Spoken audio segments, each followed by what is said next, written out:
Hey, welcome back YouTube. MTG Moxman here. Hope everyone's having a great day. Bring me the nachos and cheese, and let's get this party started as I get here in the basement. Tony Stark's locked up. Deadpool head somewhere over here talking to me still. It's like giving me nightmares, but it's all good, man. All right, so here we are. A couple days into Ikoria. You know, we're getting to that first week of actual release. Prices are kind of up and down a little bit here. I've been taking a look in the last couple of days just to see, because some stores are opening. I was wondering if I should ditch some of the cards I got, maybe make some extra cash to move toward other products and things. It hasn't happened yet. Sorry, I'm looking for something there. There it is. We have one pre-released open today. It's my last one, so we'll do that today as well. And before you know it, it'll be back to just our regular videos. So if you're new to the channel and you've made it this long into my video, I hope you've enjoyed the content so far, and I hope you take the time to subscribe to my channel, as it doesn't hurt you at all, doesn't cost you anything, but it certainly helps out me, and you can feel like you're paying one forward to the rest of the world. And if you guys are my regular listeners, spread the word, make sure people pass it along, and before you know it, I'll get to my 100, which would be awesome. Alright, so taking a look at the stuff, we have Fiend Artisan has gone down a little bit. He's dropped about $1. Kinnan keeps dropping, which is hilarious, because Kinnan at one point was like $30-something. He's already down to $12, guys, and he's going to continue to fall. Okay, I expect him to settle around the $5 mark. Okay, because you have to build a specific deck for him right now, and people are thinking about it in standard, not in terms of long-term playability. So let that price keep falling, and I'll be happy to pick up the slack. Cards going up. Hold on. Let's see here. Anything? There was a couple starting to rise, but nothing huge. Some of the triomes were going up like 20-30 cents. Nothing big there. No major falls after that one. The Fiend Artisan, I think, was the biggest fall, I think. Right? Let me just check to make sure. Yeah, I mean, Fiend Artisan was the biggest fall. So, I mean, that's just how it is, guys. Prices do go up. Prices do go down. And keep that in mind. Right, these things can all rebound, they can all change, and this is just the basic prices, not the promos and stuff that can actually alternate how much things are worth. Actually, wait, the Luminous Broodmoth has gone down 24% from its original high. So, I mean, you know, it's down like $3 this week already. I'm glad to see things settling. I want some of the prices to come down so we can get some of the cards. Some cards I wouldn't ditch. I wouldn't ditch Narsat. I wouldn't ditch your Triomes, especially if you need them. You know, they're all falling about that. By the way, these are U.S. prices, so please keep that in mind. Okay, I'm actually quoting in U.S. prices here. You know, Fiend Artisan was like the best card. It still may have long-term playability. I mean, it's a great card, trust me. If you can kill a lot of creatures and get that sucker out there and get him haste somehow, he is awesome. And it's a lot of fun to make him work for you. But the other cards, yeah, they're going to have gives and takes. Like Luca and stuff, they're very specific planeswalkers. You know how I feel about that. Whereas Narsat's a little more well-rounded. And I think she'll see more play later on in the game. So please keep that in mind. Don't just ditch a card like that. Same as the Triomes. They have cycling, which is nice for later in the game. They let other cards come into play untapped. So, you know, stuff like Castle Vantress and stuff don't come into play tapped if you have the appropriate land in play. And they do give you a lot of types of mana, so you can really build those diverse decks we like to see. At least I like to see. It reminds me back in the day. Closest thing to dual lands I've seen in a while. Alright, so now let's get on to the good stuff. Let's get on to what everyone actually came here to see. A pre-release kit. Oh, by the way, Mox Amber didn't change anything today. It kind of stayed where it was, alright? But that's okay. There's that famous yawn I give, eh? Yeah, it looks like it's going to stay exactly where it is, which is not bad. It's hovering about $30 Canadian, or almost $24 American, and that's pretty awesome. I'll be honest, for those of us who collected a lot of them. I tried to go down to face here in Toronto. They're not selling singles yet, so I can't check to see if they have any. So I was a little disappointed. You know, I want to support some of my local stores and my place at Up North Games, which is Ryan, awesome guy. In case he's watching this video, thanks a lot, man. Him up there, they don't carry it. It's not a big enough market for them to have a lot of them there, so, but he puts it aside whenever they come across. Alright, so we have our pre-release kit. I've already jacked it open because I was being rude and not showing you guys. And our first card is Emergent Ultimatum. It's not bad. Alright, oh, I like this color dice. That's a better color. Alright, And we have 6. Hey, what happened here? Oh, it's just a different cover. When I saw it sideways, you see what I mean? I thought there was like a weird pack put in there. Just weird how it looks. We're going to open that one last, just in case it's special. All right? So let's get this party started, people, and thanks a lot for tuning in. All right. All right. We're going to get right to the uncommons. Oh, the dream thing. I like him. He can go right there. All right. So, neutralize. Again, it is a... I mean, okay, it's an uncommon, guys, but it is a counterspell, and it does have cycling. Please keep that in mind. This is an underrated card right now. Multiple effects late in the game. You can't really worry about countering things. You need to get some cards going. Right? End of a turn. Might save you depending on what you're playing. So, neutralize. The chittering guy. Yeah, you know what? Mid-game he's okay, but he is hard to get out, boys and girls. This one here is Barrier Breach. Exile up to 3 target enchantments. This is an excellent card to deal with Theros. I recommend if you're using a green-blue, if you're using the Fae Wishes, you got to have 1 or 2 of these in there just in case you need them, okay? That's going to deal with Thassa. It's going to deal with Heliod. You know, Nia. It's going to deal with them, okay? Good card. Good card. Underrated. And we got... Oh, nice! I had this in foil already. Remember, guys? If you watched my video, go back to my first opening, which was like, you know, weird because it didn't turn the way I wanted it to turn stuff. But here we have a full art Vivian. That is so pretty. So pretty. It's pretty. Do you know what? It's pretty. I just wanted to say that one more time. All right. We'll put her there. This has been a great pack already, man. Let's hope Kong is just as good. That was pack number 1. Wow, man. Pack number 2. Brought to you by Jason. And you know who you are. Thank you, Jason. I know not everyone gets a thank you. All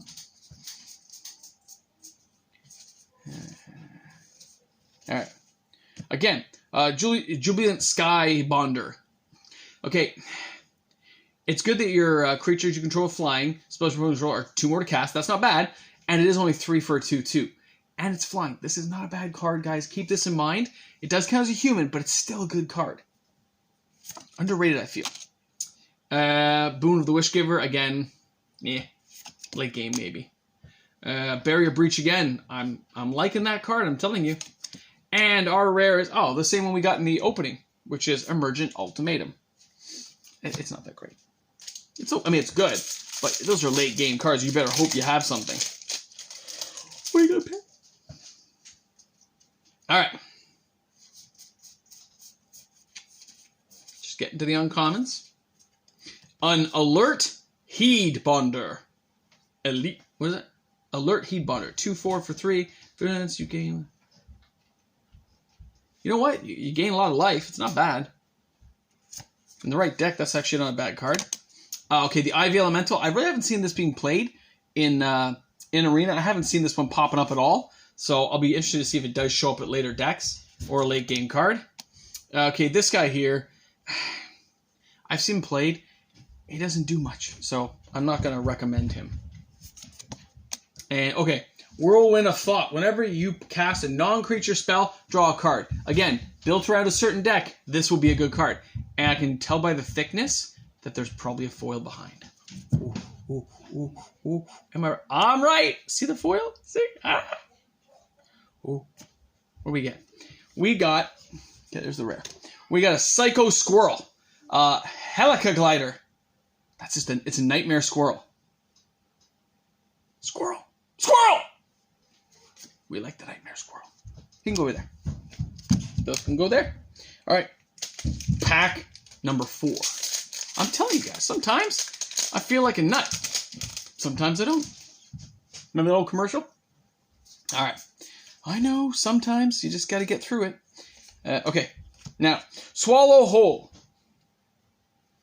This is not bad. Okay, listen to this. As an additional cost of spell, tap an untapped creature you control. Exile target tapped creature. Put a +1/+1 counter on that creature, tapped to pay for the spell's cost. So, for 1, you're going to get rid of a creature that's hit you. Yes, it still has to be able to hit you, or at least tap. And then, you know, somehow if you have maybe hold on. No, it's okay. If you had it out to Fairy and your things have haste, you could use this before the damage happens. So it's not that bad of a card for a sorcery. 1 to cast. A lot better than that Exile one for 4, the black one, right? So, I mean, there's worse things than that. Next one, Dire Tactics. I have used this in a deck that has humans. But even if I didn't have a human, I've still used it because it's only 2 to cast, it's an instant, and you get to exile a creature, so they're not coming back to get you. I like that. Alright, we all know how I feel about the turtle. The turtle is awesome. I know they say he's a Leviathan. He's a giant turtle. Okay? Turtle. You heard me. I said it right. Turtle. See, it's a turtle. And the fact that, especially in conjunction with a couple of other mutates, you can basically paralyze an entire thing. They don't get to untap the following turn, and you wipe them out just like a Kraken deck. And our rare is that Umari guy again. We got no foil. We got Umari again. Umari's good. Again, built in the right deck. Very good card. It can act as a companion, but you don't even need a companion. It's 4/4/4/5. Right? And you could choose Sliver. I mean, come on. Make sure spells cost less. Pack number 5. Then we're doing that Kong pack that kind of threw me off. Alright, so here we go.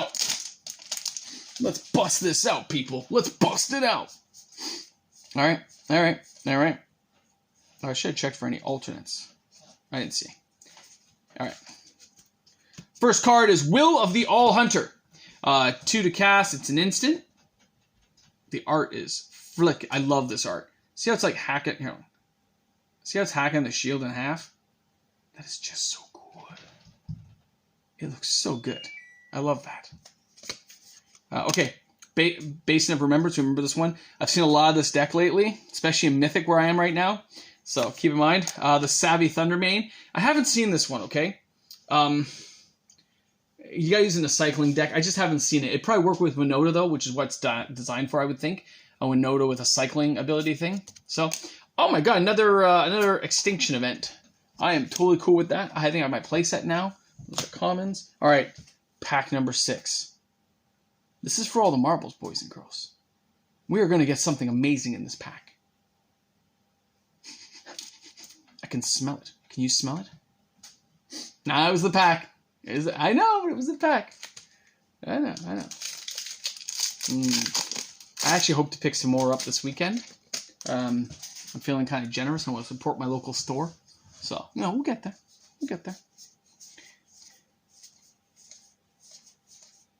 I'm really tired of seeing that Blazing Volley, Alright. We have a Rooting Moloch. 4/4/5 and exile trigger out of your graveyard. And then you can play that card. Maybe late game or something. I don't know. Crystal, fine. Imagine they only made this cost 2. Imagine if they only made it cost 2. You would see this played everywhere. But I'm just saying. Another Remembrance, the Basin. We remember you. We get it. You're a guy with a spear pointing up to the sky saying, bring me some Taco Bell. Or in my case, saying, bring me some nachos and cheese. Bring it. All right. The next card determines the rest of my life. This card sets us up for failure. Or like I called it, this is going to be a special pack and something amazing is going to be in this pack. So, what do you guys think? Nah, I didn't freeze. I just didn't move. All right, you ready? Here we go. Here's my face in case it's not good. I am totally cool, man. I am good with a Mythic Kinnan. Hello, Kinnan. What's up, buddy? Hey, man. What's up? I have my playset of Kinnan just out of the packs I've opened. I'm very happy. I'm content. I don't think there's a foil, but we'll take a look just in case. Nah, there's no foil. I didn't think so, but just in case. So, I got another Kinnan, which I am very happy with. I am totally cool with what I have pulled, especially that Vivian. That's kind of cool. I got the foil full art one. I got a regular one now. It's still extended art. I'm cool with it. So, anyway, guys, thank you so much for tuning in tonight. Remember to keep an eye on those prices. They are going to be modifying a little bit, I think, over time. And the final thing for Mox Amber, for those of us who follow Mox Amber, we are looking at $23.69 because we love Mox Amber. And I believe, bear with me 2 seconds here, boys and girls. We got time. We got time. I do not believe any Mox Amber sold, at least on eBay today. few people are testing the water, by the way, by putting bids out. But look, always be careful of those shipping costs, okay? Because they love to rip you off on shipping. I received 4 new messages. Did I now? Okay, hold on. Sold listings. And, okay, so the last one sold yesterday. It said best offer was $20.81 or something, somewhere in that range, but the shipping was $23, so you don't know, right? And then 2 hours sold for $50, which is like 59, which is, yeah, $30 a card. So they're going for $30 Canadian, guys. Just keep that in mind, okay? So thanks a lot for tuning in tonight. Hope you guys are having a great one, staying safe. Glad to see things opening up around the world.